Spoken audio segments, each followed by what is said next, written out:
Assalamualaikum, salam sejahtera, namong budaya, salam kebajikan, rahayu, rahayu, rahayu.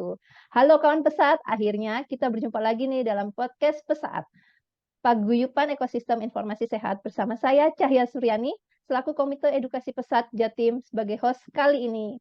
Nah, podcast Pesat itu merupakan bagian dari program USAID Media, yaitu program yang dilaksanakan Mavindo bersama mitra lainnya untuk mewujudkan ekosistem informasi sehat.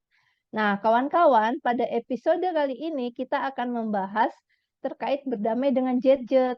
Sebagaimana kita ketahui nih, sejak pandemi COVID-19, semua seakan dituntut untuk berubah dan beradaptasi dengan penggunaan teknologi, khususnya gadget dan internet. Di masa itu, semua seakan disulap menjadi instan dan online. Bahkan kegiatan belajar anak-anak pun dilakukan menggunakan gadget loh. Anak-anak bersekolah PAUD, SD, TK pun juga melakukan aktivitas itu. Hingga tidak dapat dipungkiri nih, muncul kekhawatiran dampak dari penggunaan gadget pada anak di bawah umur. Nah, karena itu topik ini sangat menarik untuk dibahas dan kali ini kita kedatangan nih oleh Mbak Inaya Sri Wardani Espesi atau biasa disapa dengan Mbak Deni selaku Koordinator Wilayah Mavindo Sidoarjo. Halo Mbak Deni, Halo Mbak Caca, gimana kabar? kabarnya nih Mbak Deni? Alhamdulillah sehat Mbak Caca. Mbak Caca, eh, mudah-mudahan juga sehat selalu ya. Iya, ini lagi tenggorokannya lagi radang.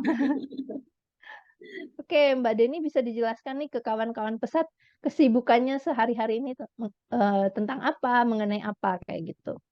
Iya, untuk sehari-hari saya aktif mengelola sekolah di Sidoarjo Mbak Caca. SD, SMP Widya Wiyata, kemudian juga kebetulan diamanahi jadi koordinator wilayah Mavindo ya di Sidoarjo. Senang sekali, apalagi nih proyek-proyek Mavindo ini keren-keren juga nih yang akan kita lakukan ya. Mulai dari kelas cek fakta, kelas pre-banking ya, dan tentu saya juga melayani untuk konseling juga Mbak Caca karena ya erat kaitannya dengan aktivitas saya di sekolah bersama anak-anak dan orang tua, Mbak Caca.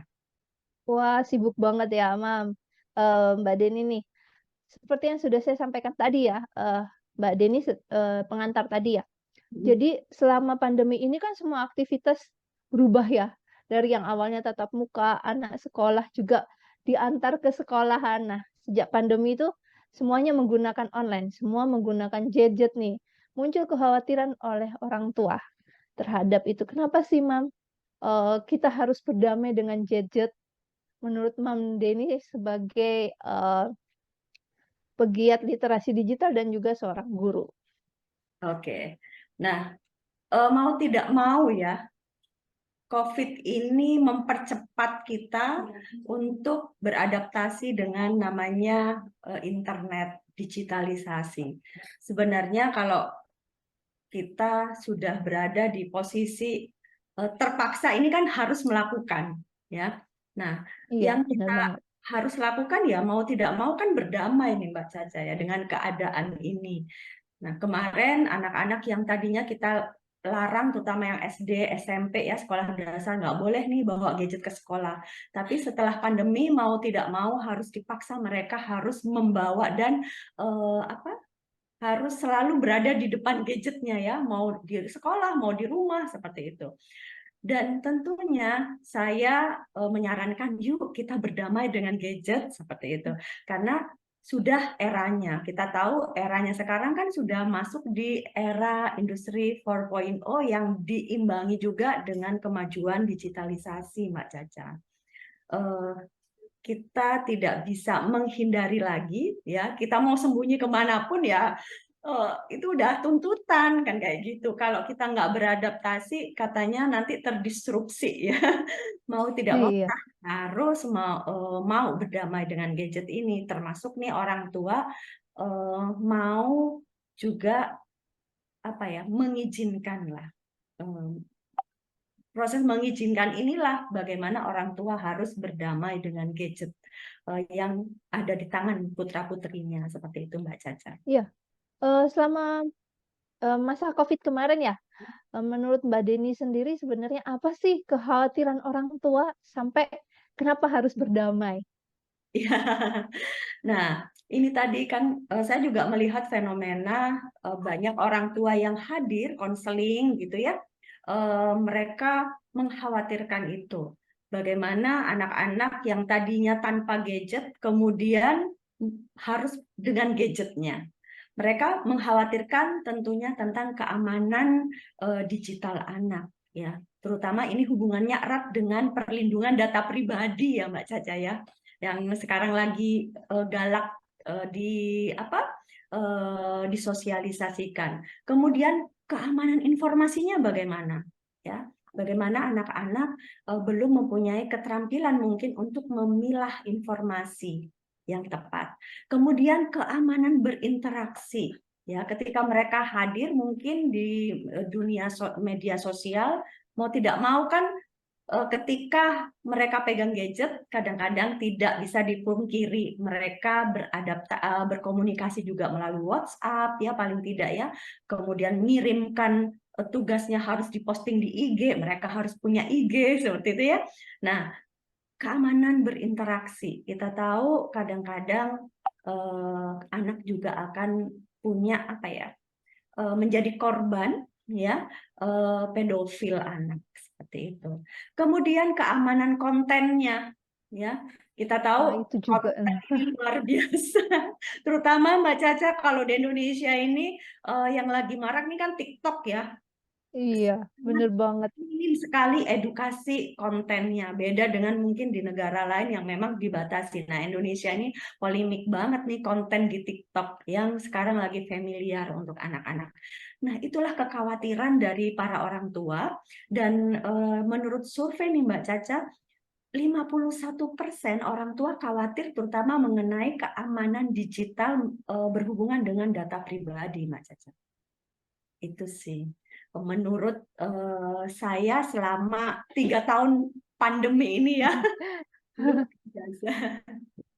Iya, nah terus pertanyaan selanjutnya ya, Mm, eee, menurut Mbak Deni sendiri itu, anak itu harus memiliki kompetensi literasi yang seperti apa sih untuk bisa mengimbangi, perkembangan teknologi? Kan nggak bisa nih dilarang, tapi nggak bisa juga untuk kita orang tua benar-benar mengontrol 24 jam kan juga nggak bisa. Nah, anak ini harus mandiri kan. Kompetensi seperti apa sih yang harus dimiliki seorang anak?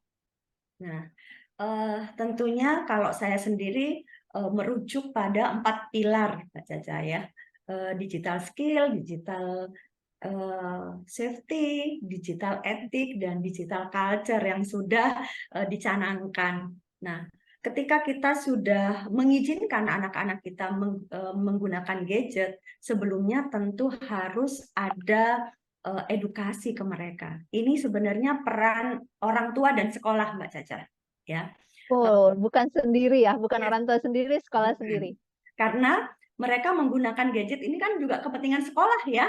Nah, Oh, iya iya iya. tentunya sekolah juga harus berperan di situ memberikan edukasi kepada anak-anak dan tentunya harus sama-sama sepakat bahwa anak ini kan kalau sudah bersekolah ini kan pengasuhannya sama-sama ya. Saya bilang ini orang tua ini juga termasuk guru karena guru ini kan orang tua di sekolah Mbak Caca.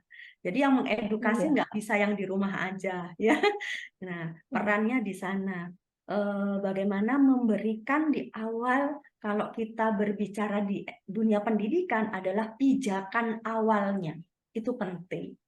Ya, Hmm. dan awalnya apa nih? Aturannya seperti apa harus diberikan, batasannya seperti apa, dan juga tentunya memberikan pendampingan ke anak-anak Mbak Caca.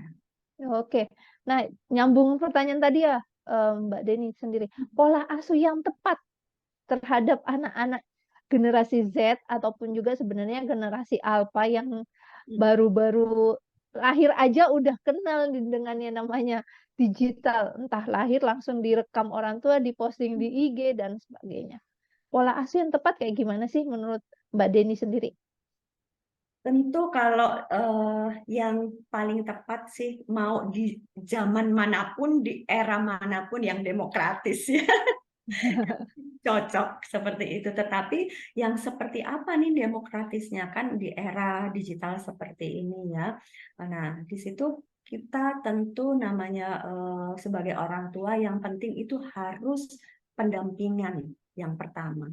Ya, menjadi teman diskusi juga untuk mereka. Jadi ajak mereka berdiskusi karena mau tidak mau sekarang ini eranya kalau orang bilang sapi nyusu gudel. Jadi istilahnya sapi itu nyusu ke anaknya. Kalau menurut saya ya. Anak-anak ini lebih banyak eh, paham mengenai digitalisasi ini kadang-kadang daripada orang tuanya. Mau tidak mau orang tua juga menurunkan egonya sedikit, ayo belajar sama-sama dengan anak-anaknya seperti itu. Nah, duduk bersama, adakan quality time ya, saling diskusi, bertanya. Mungkin kalau kita berbicara game, mungkin anak-anak lebih paham nih gamenya ya. Orang tua juga terlibat di sana. Penting quality time di sini yang penting. Karena Wah, kalau saya pernah dapat kasus Mbak Caca, orang tua yang sangat protektif, dia tidak memperbolehkan putrinya untuk pegang gadget ya, tapi kemudian dia kena psikosomatis karena dia tidak bisa nyambung berinteraksi dengan teman-temannya. Ya, teman-temannya udah ngomong kan masalah A, B, C, D, sementara dia jadi cupu, gitu kan. Nah, jadi kena psikosomatis, setiap jam 9 pagi di sekolah dia pasti mual-mual dan mules, bawa ke dokter sampai ke luar negeri, suruh pulang tuh Mbak Caca, cari psikolog, seperti itu. psikolog. Akhirnya, Wah, ya, mau tidak mau orang tua, yuk berdamai. Apa yang dikhawatirkan? Nah, yang dikhawatirkan ini ayo dipecahkan dan lakukan komitmen bersama anak. Seperti itu, Mbak Caca.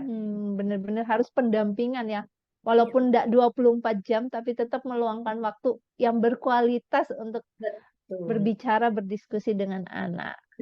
Nah, Mam, terkait parenting, Hmm. heboh banget ya pasti, Yes.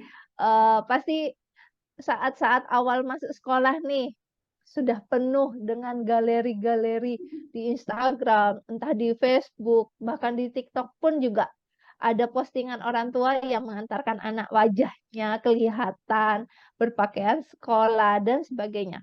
Batasan-batasan yang aman kayak gimana sih terkait parenting ini, supaya anak ini terjaga juga data pribadinya? Kenyamanannya dia bermedia sosial, ke depannya juga pasti akan terjaga.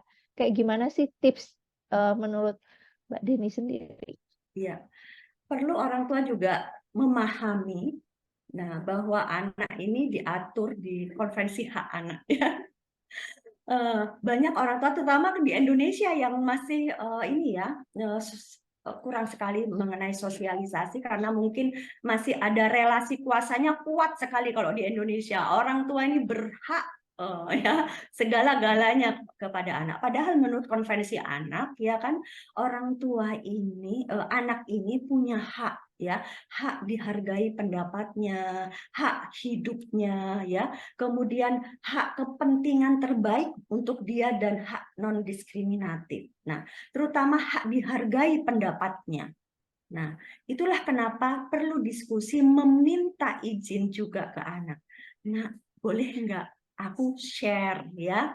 Nah, karena penting Mbak Caca untuk anak-anak tahu ya, jangan sampai di apa yang diposting orang tua ini nantinya kan jadi jejak digital, ya kan? Iya, bener banget. Jadi kalau mau posting sebenarnya kan ini masih sangat menjadi dilematis sekali ya di era ini. Kalau saya sih lebih tipsnya yaitu tadi terbuka kepada anak. Nah, nanti kamu mama ambil video ya, kamu ke sekolah umpama ya, mau berangkat ke sekolah. Bagaimana perasaannya? Boleh tidak? Harus meminta izin. Kemudian pastikan jangan langsung share atau live ya. Tapi kemudian dipilah. Nah, apakah ini akan jadi aibnya atau tidak? Kalau perlu anak ini tunjukin dulu fotonya itu. Loh Ma, jangan dong, fotoku kan jelek yang itu. Kadang-kadang anak punya pendapat, hargai dia. Kalau dia nggak mau di post ya. Nah, tetapi juga perhatikan juga keamanan pribadi anak tersebut. Jadi kalau bisa sih jangan ditunjukin nih sekolahnya di mana dulu, kan seperti itu ya. Nah, kecuali kemudian anak-anak ini kan beda kelas ya, ada yang TK, ada yang SD, ada yang SMP. Kalau dia sudah memahami literasi digitalnya sudah baik, nah silahkan lebih dalam lagi, umpama oh ya sekolahnya di sini, tetapi juga ada batasan ya, jangan tulis nama aslinya seperti itu. Nah, eh, kembali bagaimana orang tua juga menyadari tentang pentingnya keamanan tersebut, menjaga keamanan, jangan sampai ada hal-hal yang private, kemudian alamat rumah ya, tinggalnya di mana itu di-share. Nah, ini kalau kita berbicara setting juga mengenai parentingnya mereka, Mbak Caca sebenarnya ya. Sekarang fenomenanya ya anak-anak sekarang ya orang tua pengen share bagaimana pola asuh mereka. Nah, Mm-mm. Iya bener banget itu. Banyak ya, banget di fenomena di IG yang memposting orang tua. Oh saya mendidik anak seperti ini. Tujuannya ya, itu untuk berbagi, ya.